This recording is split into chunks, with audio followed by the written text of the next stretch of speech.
Biar hidup kami menggenapi firman-Mu Tuhan. Tidak ada yang lebih indah, tidak ada yang lebih baik. Selain menjadi suratan tertulis karya-Mu dalam hidup kami. Mari berbicara lebih dalam buat setiap kami. Dalam nama Tuhan Yesus. Amin. Ya saudara, ini tembakan langsung mendadak. Saya tidak menyiapkan sesuatu, tapi lagu ini menjadi inspirasi untuk saya sampaikan. Saudara, saya baru kembali tanggal 1 Juni dari UK. Ada yang menarik dari negara ini, saudara. Di hari terakhir, saya mengunjungi satu Bible College atau sekolah Alkitab. Ternyata sekolah Alkitab ini dibangun oleh Charles Spurgeon. Beliau bertobat umur 16, bayangkan umur 16 tahun bertobat. 6 tahun kemudian berarti umur 22 tahun mendirikan sekolah Alkitab. Itu tahun 1856. Tahun 1923 dipindahkan ke kota itu London di Norwood. Jadi sudah 100 tahun tempat yang saya kunjungi. Nah, tapi kalau kita melihat negara ini saudara, kondisinya sangat menyedihkan. Saya berbicara dengan seorang hamba Tuhan, dikatakan sehari 8 gereja tutup. Nah saudara, Desember tahun lalu, saya sempat ke UK juga, kalau yang sekarang ini karena ada pernikahan dari kakak ipar saya. Nah, tahun lalu saya sempat ke tempatnya, kotanya Smith Wigglesworth di Bradford. Ini jenderal Tuhan yang keren saudara. Dalam hidupnya beliau cuma baca satu buku, namanya Alkitab. Kalau saudara masuk ke rumahnya bawa koran diusir. Nah, kota Bradford zamannya beliau adalah salah satu kota paling kaya di Inggris. Saya ke sana, ke rumahnya itu sudah tulisan Arab di depannya.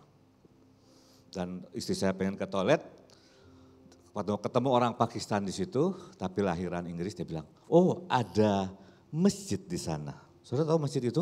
Itu gereja terbesar di situ yang jadi masjid. Saya mau katakan, kita ini harus menghidupi firman dan mengalirkan firman kepada generasi berikutnya. Kalau tidak akan ada sebuah gap generasi. Saudara, saya pelajari sejarahnya abad 14, abad 16, abad 18 dan 19 lahir banyak revivalis dari Inggris. Bahkan ada namanya kaum Puritan, ini mempengaruhi orang hijrah ke Amerika. Mereka lah yang pertama kali mengkolonialisasi Amerika dan mendirikan negara Amerika dengan dasar negara yang sangat alkitabiah. Jadi ini negara yang sangat keren saudara. Dan itu membuat saya makin bertekad. Saya lanjutkan yang jalan perenungan firman saja. Saya mungkin orang yang sangat bahasa saya kalau ibu Iin ini sangat multidimensi dan banyak sisi gitu. Kalau saya memang memilih jalan yang sempit. Mungkin beliau berkata Taurat dan Talmud, walaupun sejujurnya ketemu beliau membuat saya nggak tahu mana yang benar mana yang salah saudara.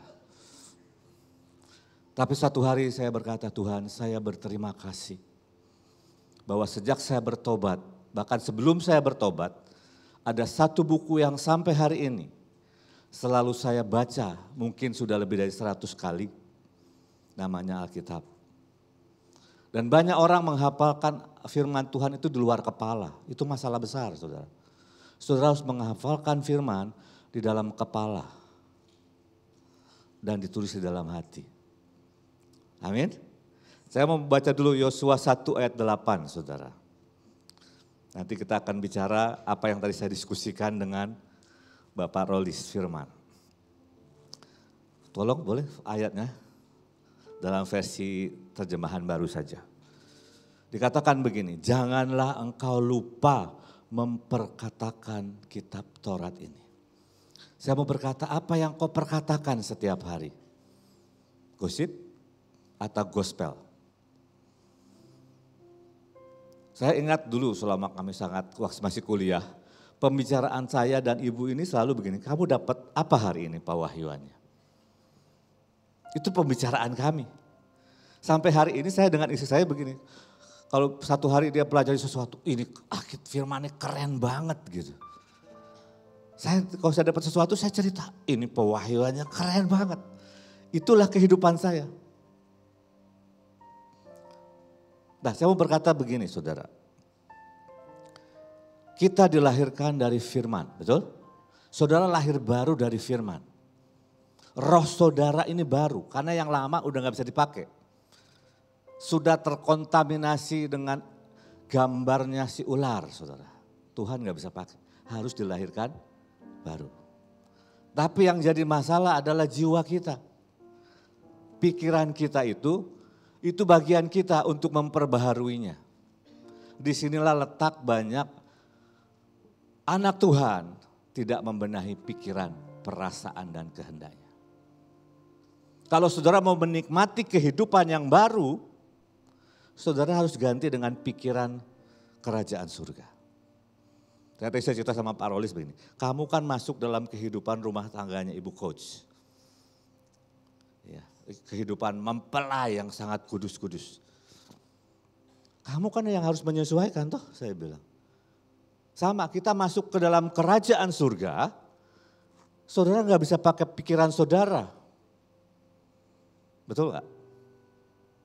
Saudara harus biarkan Tuhan bukan biarkan Tuhan. Saudara harus mengizinkan firman mengubah pikiran saudara. Perasaan saudara. Kalau saya bertekad saudara. Kalau ikutin ngantuk, saya ini ngantuk banget kok. Tapi saya berkata, Tuhan enggak ada alasan untuk tidak bersuka cita.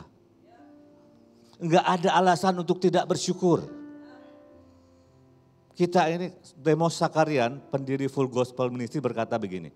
The most happiest person in the world is a Christian.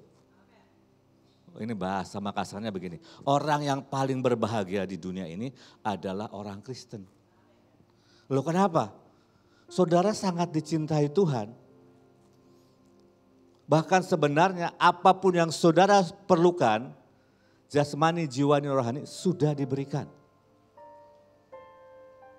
Tapi masalahnya adalah melalui pengenalan akan Tuhan. Itu masalahnya. Nah, kita lanjutkan ya. Janganlah engkau lupa memperkatakan kitab Taurat ini.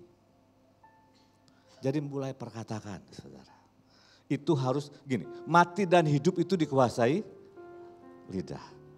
Siapa suka menggemakannya akan memakan buahnya. Amsal 18 ayat 21. Ketika kita memperkatakan firman, itu terjadi dalam hidupmu. Saya ini lahir dengan kelemahan yang sangat banyak. Dari ujung kepala sampai ujung kaki, saya ini korengan. Tahu korengan? Sakit kulit. Bukan gorengan. Kalau gorengan enak Bapak Ibu. Kalau korengan tuh digaruk nggak bisa. Ya, saya punya tubuh yang sangat lemah dan saya harus tidur banyak. Saya nggak bisa makan santan. Makan santan langsung ke toilet. Saya nggak bisa minum susu. Saya sangat kurus, berat 50 kilo. Nggak bisa menikmati makanan. Ibuin coba masakan saya, masak yang enak, saya nggak bisa makan. Bukan nggak bisa makan, nggak bisa masuk. Saya nggak bisa menikmati makanan. Baru umur 40, didoakan oleh Pak Yusak, saya baru tahu rasanya nikmatnya makan. Makanya sekarang 83 kilo. Jadi kalau saudara bisa menikmati makanan saja, saudara harus bersyukur. Ternyata untuk bisa menikmati makanan, itu kasih karunia Tuhan saudara. Amin. Tuhan itu memberikan menurut saya, Tuhan itu Tuhan yang boros saudara. Dia mencintai kita itu boros sebenarnya. Saya kasih contoh yang sederhana. Saudara ini gak butuh banyak oksigen kok, betul gak? Tapi ruangan ini penuh dengan oksigen.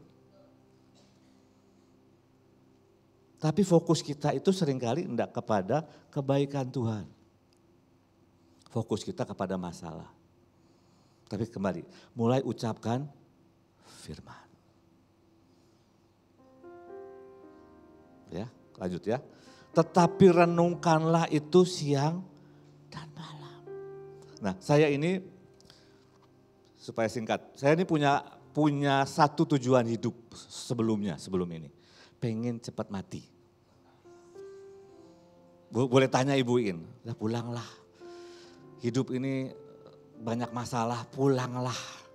Gak tahu dari kecil pokoknya pengen pulang. Ketemu masalah, tarik nafas yang dalam, lebih baik pulang. Dan saya nggak tahu kenapa sebabnya, sampai satu hari didoakan. Yang doakan ibu ini, doakan. Waktu kamu dalam kandungan, nggak tahu ibu masih ingat apa enggak. Ibu saya ini sudah punya 2 anak perempuan semuanya. Lagi mengandung saya, ayah saya sedang punya istri baru lagi. Jadi dia tidak pengen hidup.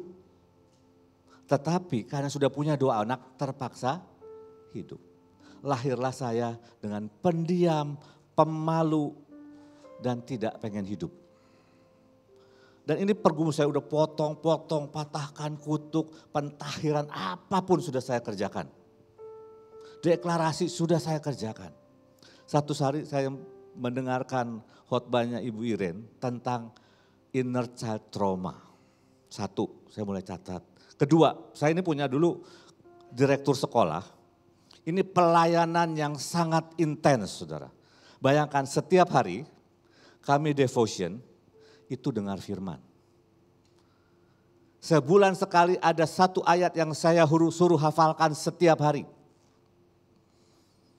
Minggu mereka ke gereja. Sabtu ibadah. Bayangkan setiap hari dibombardir dengan firman Tuhan. Tapi yang menjadi sebuah pertanyaan sama saya, kenapa banyak orang yang masih bergumul dengan persoalan yang sama selama puluhan tahun bahkan sampai hari ini? Singkat cerita, itulah menjadi pokok disertasi saya. Dan saya membuat riset 14 orang. Jadi ini ilmiah sekali, saudara. Orang harus menemukan traumanya. Setelah menemukan traumanya, dia harus balik ke sana. Nanti saya ceritakan ya. Setelah balik ke sana dan lihat apa dampaknya ke hidupmu, dia harus mempunyai pandangan yang baru. Setelah punya pandangan yang baru, dia harus menggantikannya dengan firman. Nah, ini hidup saya begini.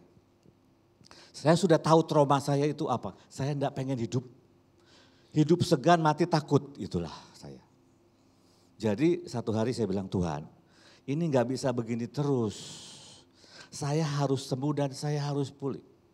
Nah, saya tahu traumanya.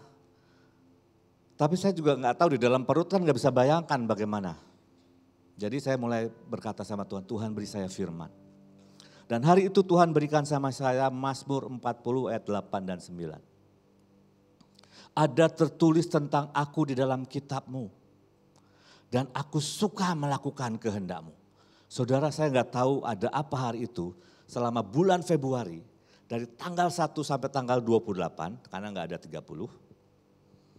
Saya merenungkan firman sehari 3 kali. Saya bayangkan, saya pikirkan, saya berkata ada tertulis, ada yang ajaib dan roh jiwa tubuh saya suka melakukan kehendak-Mu. Saya bisa nangis, saya bisa bersuka cita, saya bisa teriak, saya bisa bayangkan. Saya nggak tahu ada urapan khusus selama bulan Februari itu. Singkat cerita, itu menjadi obsesi saya. Kesukaan saya melakukan kehendak Tuhan, kesukaan saya melakukan ada yang tertulis semuanya tentang saya harus saya genapi. Singkat cerita saudara, ada teman saya itu hampir mati dan sempat dibawa ke surga. Lihat rumah saya sudah jadi. Dia coba cari kuncinya, nggak dikasih sama penjaga kunci. Saya bilang kamu nggak minta izin sih sama saya. Kalau minta izin sama saya kasih izin. Boleh lihat-lihat rumah saya, itu kan bisa cerita toh, ya saudara ya. Nah singkat cerita dia cerita dan saya berkata, saya yakin kalau saya belum pulih, saya akan minta pulang kok. Rumah udah jadi kok, mau ngapain? Tapi hari itu saya menjawab, tidak ada satu titik pun, iota pun dari destiny yang tertulis dalam hidup saya yang tidak digenapi. Itu ayatnya tulis ya, aku suka melakukan kehendak-Mu ya Allah, Taurat-Mu ada dalam dadaku. Nah inilah ayat yang seringkali kita tidak lakukan. Banyak orang baca Alkitab, tapi tidak banyak orang merenungkan firman Tuhan. Dikatakan begini, tetapi renungkanlah itu siang dan malam supaya apa? Engkau bertindak hati-hati sesuai dengan segala yang tertulis di dalamnya. Supaya engkau menjadi pelaku firman. Saya ini dulu penakut dalam hal menginjil saudara. Tapi saya bilang Tuhan saya ini pengen memberitakan Injil. Dan saya mulai merenungkan. Roma 1 berkata, Injil itu kuasa Tuhan yang menyelamatkan. Saya renungkan. Saya berkata, Luki, Injil adalah kuasa Tuhan yang menyelamatkan. Saya bayangkan keselamatan sebagainya. Saya duduk di taksi, itu tiba-tiba ngobrol. Beritakan Injil itu saudara. Kalau saudara mau jadi pelaku firman, saudara harus merenungkan firman. Nanti dampaknya apa? Sebab dengan demikian, perjalananmu akan berhasil dan engkau akan beruntung. Kalau bahasa Inggrisnya dikatakan, you will be success and prosper. Loh, orang siapa yang gak mau sukses? Orang siapa yang gak mau berkelimpahan? Loh Tuhan udah kasih jalannya loh. Saya survei saudara, yang baca Alkitab gak banyak. Apalagi yang merenungkan firman. Ambil waktu saudara, mungkin 15 menit. Ada satu ayat, contohnya ya. Saya pernah merenungkan Filipi 4 ayat yang keempat. Bersukacitalah senantiasa. Pakai beberapa terjemahan. Terjemahan The Message berkata, berpestalah bersama Tuhan. Berjalanlah dalam pesta dengan Tuhan setiap hari dan sepanjang hari. Saya renungkan, saya bayangkan cintanya Tuhan, kebaikannya Tuhan. Rasanya susah sedih loh saudara. Bisa-bisa nangkep ya? Ini hal kecil, ini jalan yang ibu berkata tadi, ibu Yun berkata inilah jalan perenungan firman. Loh saya ini pemalu akut loh saudara. Gak mungkin kalau Tuhan gak pulihkan saya bisa bicara di depan. Gak mungkin. Saya pertama kali khotbah, saya bilang sama ibu, saya disuruh sharing di retreat. Saya ini gak pernah khotbah. Saya stres berat saudara. Karena Taurat dan Talmud saya puasa 2 minggu. Tuhan bagaimana ini? Orang lain khotbah pertama 5-10 menit selesai. Saya 2 jam baru selesai. Jadi ini mungkin sampai jam 11. Enggak. Saya mau tutup dengan saksian begini. Satu hari Tuhan bilang begini. Saya sering cerita begini. Saya ini satu hari orang tua saya pernah berkata, salah satu orang tua saya berkata, kamu ini telur busuk. Artinya saya ini gak ada gunanya, dibuang aja. Saya cerita tanpa rasa sakit. Tiba-tiba satu hari Tuhan berkata begini, bereskan. Saya pergi ke satu pulau, hari itu tidak ada pelayanan, saya ke pantai. Tiba-tiba Roh Kudus ingatkan, bereskan itu. Saya mulai ingat-ingat kapan ya saya dengar tentang telur busuk itu. Tiba-tiba saya ingat saya itu kelas 1 SMA mungkin. Waktu orang tua saya berkata itu. Tiba-tiba saya melihat diri saya itu sangat menahan marah, sedih, tidak berarti. Saya itu recall namanya, mengingat kembali. Saya melihat itu berdampak ke harga diri. Tidak punya tujuan hidup. Takut menghadapi semua karena saya merasa tidak berarti. Itu baru menemukan saudara. Itu baru berurusan. Tapi tiba-tiba Roh Kudus itu bilang begini, tahu enggak telur busuk itu aku pungut. Dan aku usap-usap jadi telur emas. Dan aku tumpang tangan jadi Raja Wali Emas. Itulah engkau. Tiba-tiba saya berkata, terima kasih saya jadi telur busuk. Yang Tuhan pulihkan. Saya mulai menghafal Yesaya 43 ayat yang ketiga berkata, Kalau terjemahan The Message berkata begini, aku kasih seluruh dunia, aku kasih manusia untuk menembus engkau. Karena engkau berharga bagiku. Makanya saya bisa berdiri di hadapan saudara. Saudara tahu saya ini hidup bergaul dengan dua wanita hebat. Sebelah kanan Ibu Iin, sebelah kiri Ibu Iren. Itu wanita hebat, merem masuk surga saudara. Loh benar, kami ini doa berjam-jam, lu dapat apa? Saya ketawa saja. Kita doa lagi, merem, ya Tuhan masuk taman, lihat Tuhan. Kemudian kita melek lagi, ngobrol lagi. Merem masuk surga lagi.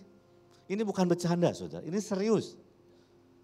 Kalau saya tidak dipulihkan Tuhan, gak mungkin saya bisa berdiri di antara dua wanita hebat ini. Saudara. Dulu kami ada 12 pemimpin di bawah Ibu ini. Dan mayoritas dari mereka itu pelihat dan nabi saudara. Ini beliau saksinya. Setiap kali nanya saya nggak dapat apa-apa. Satu hari saya pernah ikut, saking pengennya saudara. Karunia penglihatan, pendengar, saking pengennya saudara.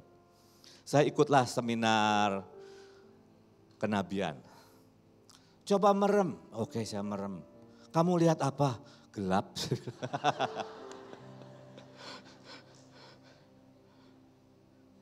Tapi saya bilang Tuhan, saya bersyukur saya diberikan kesukaan akan firman. Saya renungkan firman dan satu hari setiap kali disuruh apapun. Saudara ini saya ditodong saudara. Saya enggak siapin apa-apa, Tuhan mau bicara apa.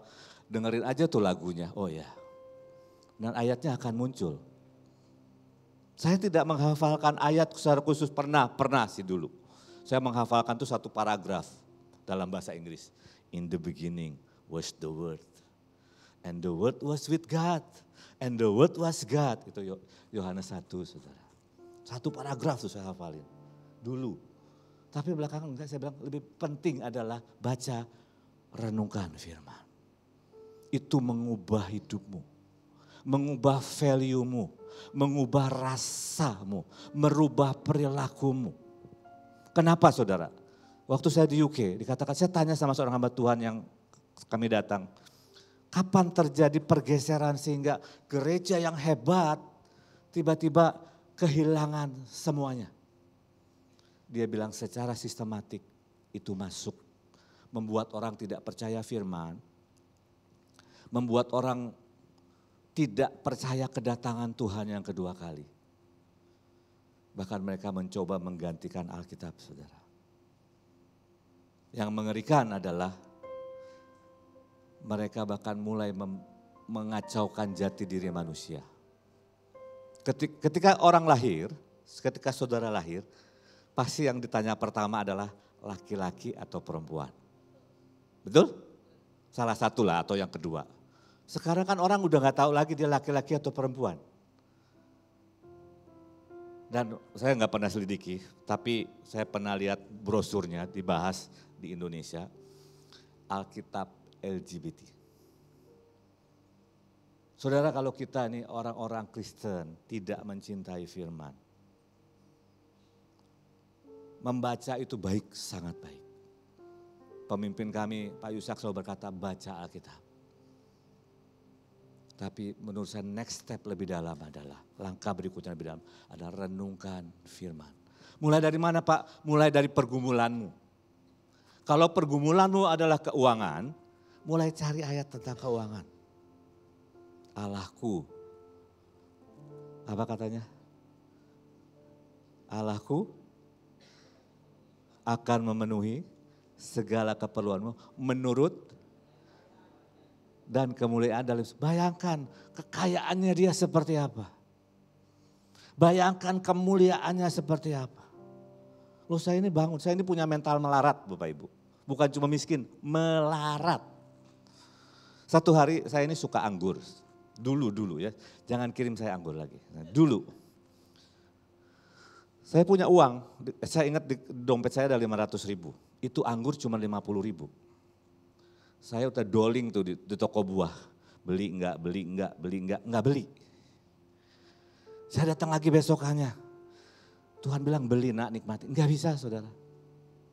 Karena buat saya 50.000 itu sangat besar dan berharga. Bisa buat makan, masak dan sebagainya. Karena saya hidup sangat miskin. Saya datang sama pemimpin saya berkata, saya ceritakan. Beliau berkata, itu mental melarat. Beresin. Kalau enggak kamu enggak bisa menikmati berkat Tuhan yang ajaib. Karena saya akan menghitung tentang uang, perlu menghitung uang. Tapi saya ini sangat pelit, saudara. Ini sedikit bongkar tentang keluarga saya. Tapi ini terjadi 90 tahun yang lalu. Saya ini sering mengadakan sidang ilahi sama istri saya. Lagi tiduran, tiba-tiba dia berkata, ya kenapa? Kenapa sih kamu tuh kalau beliin barang buat saya yang murah-murah? Saya udah mau marah loh saudara. Udah capek gitu ya. Tapi Roh Kudus itu berkata, dengarkan. Dia mulai cerita. Tiba-tiba saya sadar, bukan karena saya nggak punya uang. Memang waktu itu masih mepet saudara. Tapi karena memang dasarnya saya pelit untuk ngasih barang sama seseorang. Tapi kalau untuk pelayanan saya akan jor-joran. Tapi kalau saya begitu saya tidak akan menikmati hidup. Kemarin saya baru dari UK, anak saya beli ini, istri saya beli ini. Saya itu nyaris nggak beli apa-apa saudara. Karena menghitung 1 pound sterling 18.500 itu 10 pound aja 180.000. Ini sudah pemulihan banyak loh saudara. Tapi masih begitu, itu masih PR pulang dari Inggris masih PR. Untuk punya karunia menikmati kelimpahan lebih lagi. Walaupun Tuhan sudah sangat berkati saya. Tapi saya berkata, poin saya adalah biarkan firman mengubah hidup kita. Kebenaran itu harus menjadi kesukaan buat kita. Yesus berkata di hari-hari terakhir akan banyak penyesatan. Apa yang membuat kita tidak tersesat? Tidak ada yang lain selain kita mencintai kebenaran, mencintai ditegur, mencintai dididik, mencintai dihajar. Saya bersyukur banget buat istri saya. Istri saya itu kalau menegur ya menegur saudara. Itu salah, nggak boleh begitu. Wah dia mempelai yang kudus tak bercacat celah saudara. Dan percayalah nggak ada suami yang suka ditegur sama istri. Pria itu terlalu sombong saudara. Itulah yang pertama itu makanya dikatakan jalan neni. Saya mau tutup dengan, menurut saya ada satu sisi yang tadi mungkin belum sempat dibahas. Saudara jadi budak itu enak gak? Gak enak. Saya yakin kalau kita jadi budak tahun ke-7 kita udah yes sekarang saya sudah bebas, itu lagunya. Tapi kalau dia memilih aku mencintai Tuhanku, Tuhannya kira-kira baik apa jahat? Baik. Tuhan kita baik. Tuhan kita sangat baik. Saya bahkan menetapkan diri saya begini, seandainya Tuhan tidak berikan apapun, saya tetap akan melayani Tuhan. Saya mau kasih perumpamaan saudara, penutup, karena sudah 9:30. Boleh pinjam botol airnya? Kemarin saya sudah, yang penuh juga gak apa-apa. Saudara ini kira-kira harganya berapa? Anggaplah 2.000 ya. Kalau saya berkata sama saudara, maukah saudara beli ini 100 juta? Ada yang mau? Gak ada yang mau. Nah, saya punya handphone nih cukup bagus lah, gak usah disebut mereknya ya, tapi cukup bagus lah. Ada stylusnya pasti kan cukup bagus ya saudara. Mau gak beli 100.000? Mau berebutan apalagi bekas Pak Luki. Isinya banyak Alkitab berbagai versi. Apa yang membuat dia mahal? Value. Betul? Bobot. Nah, ini anggap ini hidup saudara. Anggap ini hidup saudara. Yesus berikan dirinya hancur lebur buat beli kita. Betul enggak? Hancur lebur. Semua penyakit, semua kutuk, semua kelemahan. Dia berikan buat kita. Habis. Yesus itu habis. Dia mati telanjang Bapak Ibu. Menanggung semua kehinaan. Semua pecutan 93 kali. dengan ujung yang berduri. Mahkota duri, itu baru di tubuh, belum lelehan keringat yang berdarah. Saudara, karena saudara dan saya, seperti sebotol gelas ini, dibayar 1 triliun. Value-nya dia 1 triliun. Kenapa sih kita ini gak bertekad habis-habisan buat Tuhan? Kenapa sih kita gak berani berikan semuanya buat Tuhan? Buat saya Tuhan itu terlalu baik. Terlalu ajaib. Makanya saya bertekad, saya bilang Tuhan tolongi saya. Saya mau ganti semua memori saya dengan firman Tuhan. Saya mau ganti semua prinsip saya dengan firman Tuhan. Semua rasa saya dengan firman Tuhan. Kalau Tuhan berkata perintah-perintahku itu ringan, saya berkata amin. Perintahmu ringan Tuhan. Saya akan renungkan itu. Saya akan jadikan itu pikiran, perasaan dan kehendak saya diselaraskan dengan Tuhan. Tapi itu dimulai dengan sebuah ketetapan hati. Dan saya berkata Tuhan, semakin ikut Engkau itu semakin enak kok. Saudara sampai, saya baru pulang satu keluarga. Saya ini gak punya perusahaan, saya gak punya hotel, saya gak punya catering, saya gak punya restoran.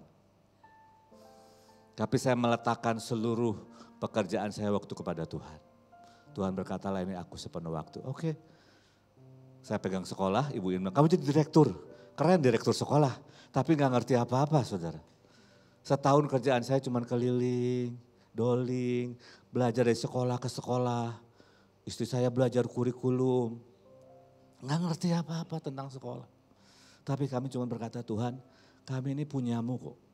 Aku sudah serahkan hidupku kepadamu. Saya kemarin sudah kesaksian bagaimana saya bergumul tentang keuangan. Setiap kali sudah seminggu sudah tidak ada uang. Tapi saya cuma punya nasi, garam, minyak yang standar. Sisanya saya berkata sama istri saya, kalau kita terpaksa puasa, mari puasa. Sudah gitu setiap minggu, setiap minggu mertua saya telepon dari Belanda. Berkatalah hari ini makan apa? Saya bilang makan nasi, makan nasi. Nah setiap kali nggak ada makanan, keajaiban datang. Justru kalau saya punya uang, kami ini atur belanja harus ke pasar. Sebanyak mungkin dengan uang sedikit mungkin. Kami atur manajemen keuangan kami. Tapi tetap 1 minggu maksimum 2 minggu habis. Itu cuma makannya tempe orek paling udah elit saudara. Dan telur dadar super tipis supaya bisa bagi-bagi. Tapi setiap kali saya nggak punya uang, maka makanan enak datang. Nggak tahu ada aja orang yang ngirim dan seringkali orang-orang miskin yang mengirim saya. Satu hari ada tetangga orang Batak, dia kuli bangunan saudara. Ya kadang-kadang ke rumah saya juga butuh bantuan. Tapi hari itu dia kuras kolamnya dan membuat ikan mas arsik bawa sebesar ini ke rumah saya.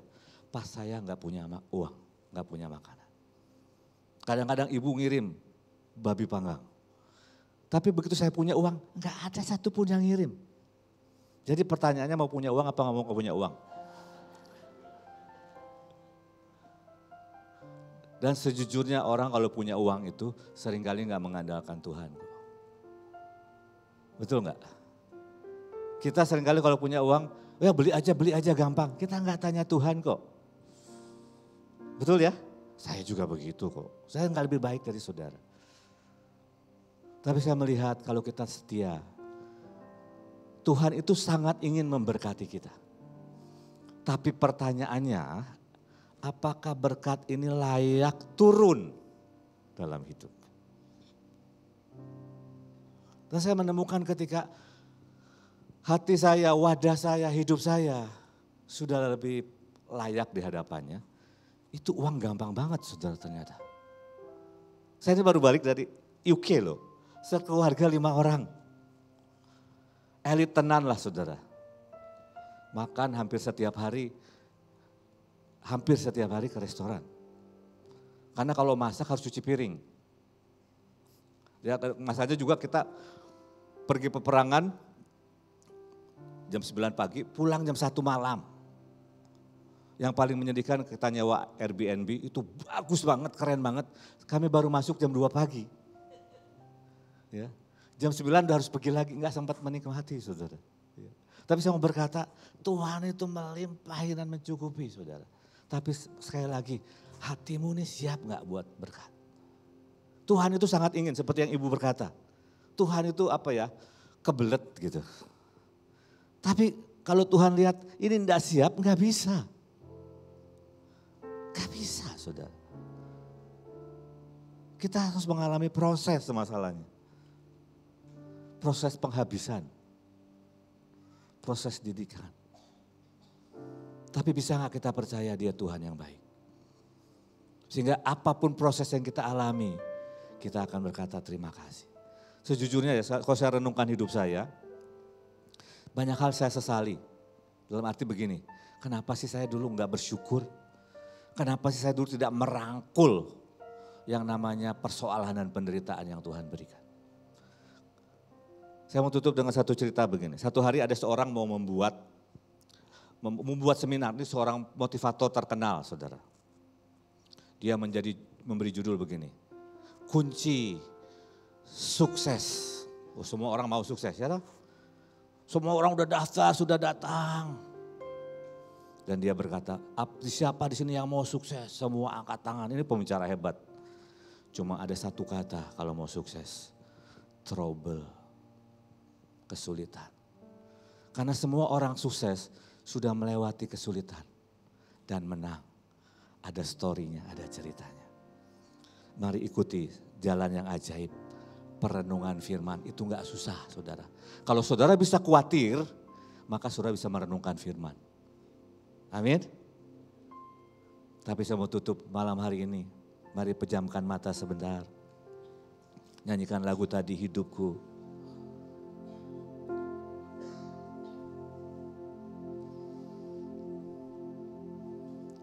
Musik saja dulu. Adakah malam hari ini di antara Bapak Ibu yang hadir, engkau mau percaya kepada Tuhan Yesus? Dia juru selamat, dia Tuhan yang mengubah hidup saya. Kalau saya boleh mengulang hidup saya akan berkata, sejak sekecil mungkin saya mau percaya Tuhan. Saya mau mengikuti Tuhan. Saya lahir dari keluarga yang hancur berantakan. Saya orang yang bodoh. Saya miskin. Saya dari desa. Saya penuh dengan kesakitan. Saya ingin mati. Bahkan setiap kali saya ulang tahun, saya selalu mengalami kecelakaan. Tapi saya tidak pernah menyesali mengundang Yesus sebagai Tuhan dan Juru Selamat dalam hidup saya. Malam hari ini kalau engkau belum pernah dalam hidupmu menyerahkan hidupmu kepada Tuhan Yesus, Juru Selamat dengan tangan yang berlubang paku, boleh angkat tanganmu. Berdiri saja di tempatmu dan kita berdoa bersama-sama. Berdiri di tempatmu, saya tidak akan undang ke depan. Kenapa sih kita perlu melakukan pengakuan? Semua orang yang ketemu Yesus, Yesus selalu minta, mari ceritakan. Mari deklarasi bersamaku. Mari berdiri, semua pejamkan mata. Engkau yang mengatakan berdiri di tempatmu saja. Mari ikuti doa saya, Tuhan Yesus. Malam hari ini, aku berdiri di hadapanmu. Aku dengar engkau bisa mengubah hidup. Aku dengar engkau mati dan dibangkitkan menebus hidupku. Malam hari ini aku mengundang engkau sebagai Tuhan dan Juru Selamat dalam hidupku. Tuhan, tulis namaku dalam kitab kehidupanmu. Mulai hari ini, Aku adalah anak-Mu. Pakai hidupku jadi alat-Mu. Silakan duduk. Saya mau berdoa buat malam hari ini buat Bapak Ibu. Engkau sudah jadi orang Kristen sekian lama. Tapi engkau tidak benar-benar menyerahkan hidupmu kepada Tuhan. Kepada rencananya. Saudara, hidup dengan Tuhan adalah hidup yang terbaik. Saya tidak mau tukar dengan apapun.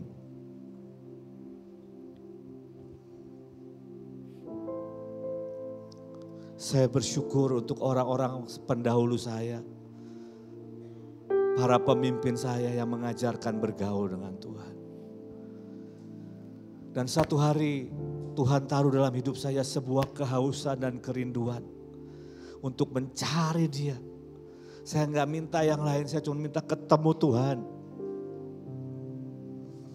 Pagi saya bangun, malam saya berdoa terus, mungkin 6 bulan, setahun saya enggak tahu. Saya cuma punya satu obsesi, Tuhan, saya mau ketemu Engkau. Satu hari Dia datang, saya enggak lihat wajahnya, tapi saya tahu ada satu pribadi yang datang dan berkata, "Nak, aku ini sudah mati dan bangkit. Aku pegang kunci maut dan kerajaan maut." Hadiratnya begitu sweet, begitu manis. Itu pertama kali Tuhan menjumpai saya. Dan sejak hari itu hidup saya, hati saya, prioritas saya berubah. Mungkin buat banyak orang saya ini orang aneh. Sebenarnya karena saya hanya menginginkan Tuhan. Malam hari ini, adakah dari Bapak Ibu yang berkata, "Tuhan, aku mau jadi orang Kristen yang sungguh-sungguh. Enggak setengah-setengah. Aku mau berikan hatiku, komitmenku aku berikan lagi." Malam hari ini mungkin kau mau komitmen ulang sama Tuhan. Kau mau berkata, "Tuhan, aku mau mengalami perjumpaan dengan Engkau." Sebenarnya sangat sederhana jalan. Alkitab berkata, kalau engkau mencari aku dengan segenap hatimu, engkau akan bertemu dengan aku. Tapi untuk engkau punya segenap hati, kau perlu kasih karunia Tuhan. Malam hari ini kalau engkau berkata, "Tuhan, aku mau berikan hidupku, aku mau berjumpa dengan Engkau." Mari angkat tanganmu. Mari angkat tangan malam hari ini. Jangan dengar Yesus dari kata orang saja, saudara. Dia pribadi yang terlalu sweet, terlalu ajaib, terlalu indah, terlalu luar biasa. Boleh saya undang Bapak Ibu berdiri? Berdiri saja, saya tidak akan undang ke depan. Tanda bukti engkau sangat menginginkan Tuhan. Nyanyikan Yesus, Yesus. Nyanyikan lagu ini.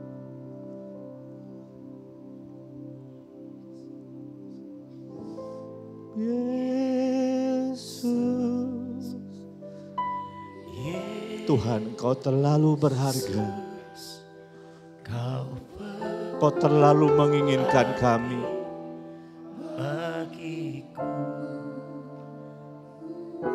Jadikan kami pemburu-pemburu-Mu Tuhan. Yesus, Kau segalanya bagiku. Panggil nama yang paling ajaib itu Yesus. Yesus, Tuhan Yesus, Kau berarti bagiku. Tuhan Yesus,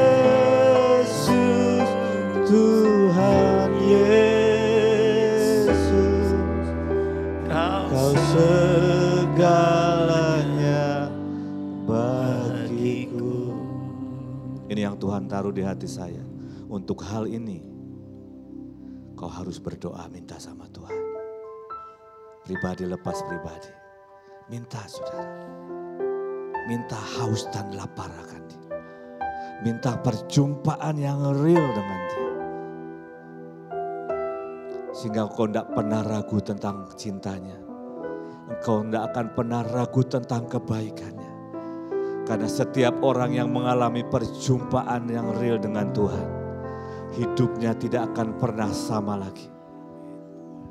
Kau cukup meminta dengan segenap hatimu. Tuhan, malam hari ini hamba bawa. Seperti engkau menaruh itu di hatiku.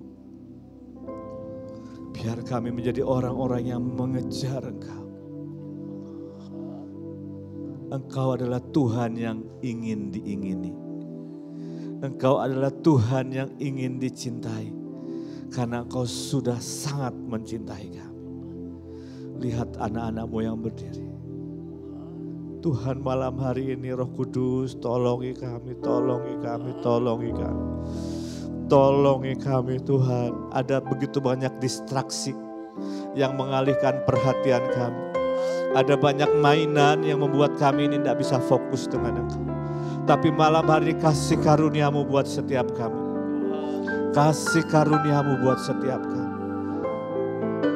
Tuhan taruh di hati saya, minta Bapak Ibu, minta malam hari ini, minta dengan sungguh-sungguh. Jadikan sebuah jeritan di hatimu. Jadikan sebuah jeritan di hatimu.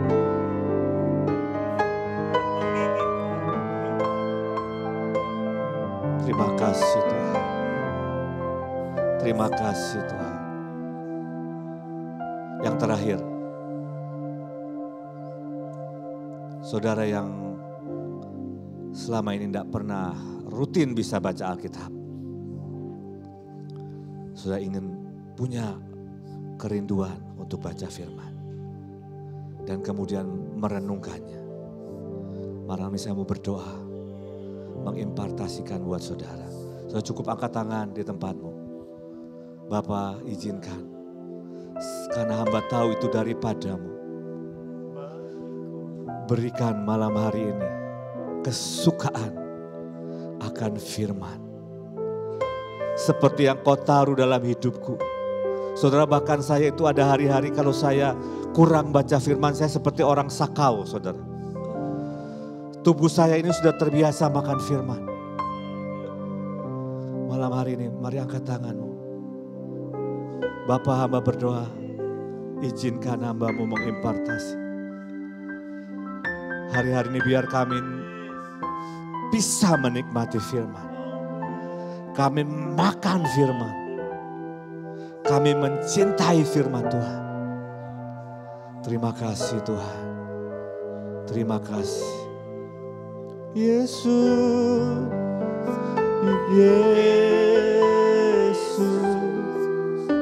Kau segalanya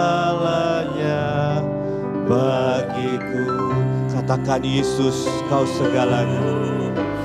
Yesus, Yesus, Kau berarti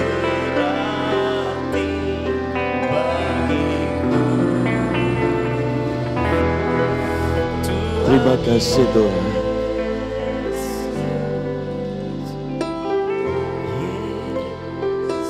Biar malam hari ini semua yang kami terima tumbuh kuat dalam hidup kami dan terus berbuah untuk kemuliaan nama-Mu. Terima kasih Tuhan, terima kasih. Di dalam nama Tuhan Yesus. Amin. Saudara, saya ucapkan terima kasih buat Ibu In, Pak Luki, Ibu Iren, dan buat kita semua. Saya tahu bahwa malam hari ini tidak seperti biasanya, kita dapat makanan yang sangat lezat. Dan saudara, ketika saya duduk di sini, Tuhan itu seperti menawarkan sesuatu untuk Dia mengeksersis kita. Dan ini adalah kabar baik buat saudara yang lapar dan haus akan Tuhan. Dan saya bisa bayangkan nanti di bulan Agustus akan ada ibadah khusus, yaitu 6 hamba Tuhan akan datang 2 hari, tanggal 23 dan 24. Tapi kita mau berkumpul dan kita mau berkata, Kita mau berdoa buat Makassar. Kita mau berdoa buat Sulawesi. Kita mau berdoa buat Indonesia bagian timur. Dan kita mau berkata, gereja-gereja akan dibangkitkan. Rasa lapar dan haus akan Tuhan melanda negeri ini. Para hamba Tuhan yang datang dari luar kota, Anda mesti belajar mulai sekarang nabung duit. Dan supaya tanggal itu 23-24 Agustus Anda boleh datang. Dan saya mau berkata, mari kita lihat pesta rohani. Kita lihat lawatan Tuhan. Mari kita lihat sesuatu ilahi. Dan mulai dari sekarang persiapkan roh saudara. Amin. Dan kita akan memberikan persembahan. Yuk kita doa. Bapa di surga, terima kasih untuk hari ini. Kami percaya bahwa Engkau sedang melakukan sesuatu dalam hidup kami. Kerjakan terus Tuhan. Dari dalam nama Yesus. Dalam nama Yesus, setiap persembahan anak-anak-Mu, Tuhan kami naikkan ini sebagai ucapan syukur. Kami mau menabur seperti yang Tuhan katakan.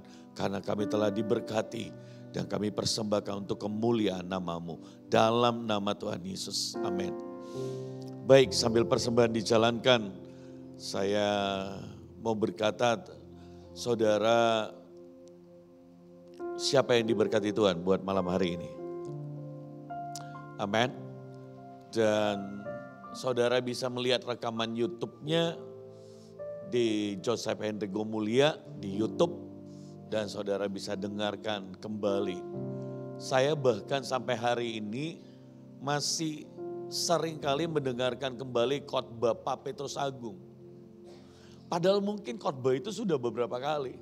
Khotbah Pak Yusak, beliau sudah ada di surga. Khotbah Ibu Iin, walaupun orangnya sering saya ketemu. Saudara, kenapa? Karena kita perlu untuk selalu diisi. Khotbah-khotbah hamba Tuhan yang dari luar. Walaupun bahasa Inggris saya itu tidak sebaik orang.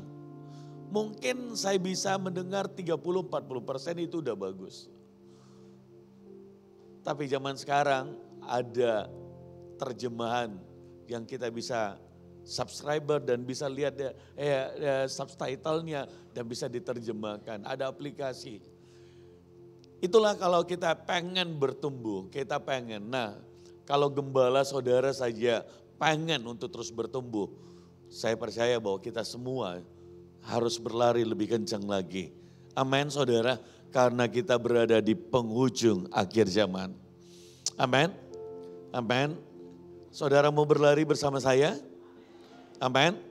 Saudara mau jangan pernah merasa cukup? Pak Luki, saya baru dengar Pak Luki baca firman sudah 100 kali lebih. Saya nggak pernah hitung. Tapi kalau sudah hitung sampai 100 kayaknya saya masih jauh lah. Pak Luki lebih. Tapi dia nggak pernah bosan gitu. Mari saudara upgrade diri saudara. Karena saatnya untuk kita berlari lebih kuat, kalau bisa kita terbang, bukan hanya di mulut, tapi kita mau berkata, aku ingin melihat kemuliaan-Mu Tuhan. Amin saudara, amin. Saya tahu ada beberapa orang merasa shock ini, wah ibadah 3 jam lama ya. Kalau Anda jatuh cinta dengan Tuhan, di suatu saya duduk di situ, tiba-tiba saya teringat, satu kali saya ikut ibadah di Bahtera, Semarang tempat Pak Petrus Agung di Holy Stadium. 3 kali 24 jam, benar Ibu? 3 kali 24 jam. Non-stop. Itu hadirat Tuhan begitu luar biasa. Kepegang begitu rupa. Kita nggak sadar ternyata itu sudah subuh sampai pagi. Tapi tidak. Orang-orang begitu on fire, para penari. Khotbah itu begitu mengalir luar biasa. Dan waktu itu saya berkata, Tuhan, saya pengen. Tuhan kalau boleh hadirat-Mu yang sama ada di Makassar. Dan dari sana Tuhan kasih nama gereja Holy Glory. Karena Tuhan berkata, ada perjanjian, hadirat Tuhan dan kemuliaannya harus ada di rumahnya. Buat cabang-cabang, jangan pernah merasa cukup. Kita tidak sedang bermain-main biasa, tapi kita sedang menantikan dan mengupgrade diri kita terus untuk sebuah lawatan. Kalau orang berkata, wah hadirat Tuhan di sana begitu kuat, Anda nggak tahu bayar harganya berapa. Dan mari belajar, mari belajar. Amin. Mari belajar. Karena saya mau berkata, Tuhan tidak pernah salah ketika dia memilih saya dan saudara. Dan ketika engkau mau di level yang tidak biasa, Tuhan tidak pernah salah. Dia akan membela akan firman-Nya dan berkat-Nya atas setiap hidup saudara. Baik, saya berdoa bahwa mulai dari sekarang mengupgrade diri saudara, bangun keintiman. Satu kali saya ketemu sama Pak Mandus ketika mau berkata, saya mau bergabung dengan Gereja Sinar HGC. Pertanyaan saya cuma satu, udah doa belum? Karena saya bilang, gereja ini sedikit ekstrim. Kurang sopan kalau saya bilang banyak ekstrimnya. Karena Ibu In jauh lebih ekstrim dari saya.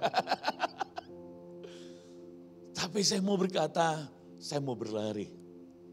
Saya kenal beliau dan hari itu di Semarang tidak ada orang yang kenal saya. Saya duduk di lorong, di tempat di jalan. Tidak ada orang bisa tempat duduk di atas. Karena itu 15.000. Atau orang di belakang. Orang sudah pada 3 jam sebelumnya. Sebelum ibadah. Tapi saya gak mau di atas, saya mau di ujung belakang. Saya duduk di lorong saudara. Istri saya pernah kena kukunya terkupas. Saya pernah kena tangan saya keinjak. Apa itu membuat saya marah? Apa itu membuat saya kapok? Enggak. Dan kadang-kadang Tuhan ingatkan, aku suka caramu yang ekstrem. Mana? Ketika ibadah 24 jam, saya duduk ibadah 16 jam, 18 jam di sana. Kok gak ada yang tepuk tangan? Anda gak mau? Kenapa saudara? Bahkan saya berkata, sedikit pun saya tidak pantas untuk datang ibadah. Dengan orang-orang pemburu Tuhan seperti itu. Tapi satu kali Tuhan berkata, nah kalau kau setia, aku akan bawa engkau duduk di depan. Buat saya ketika Tuhan bicara itu aneh. Gak mungkin. Tapi ketika hari ini bisa ada duduk bersama. Bahkan ngomong firman 10 menit itu seperti dapat. Wow. Bisa jadi berkat di Batara 10 menit itu wow.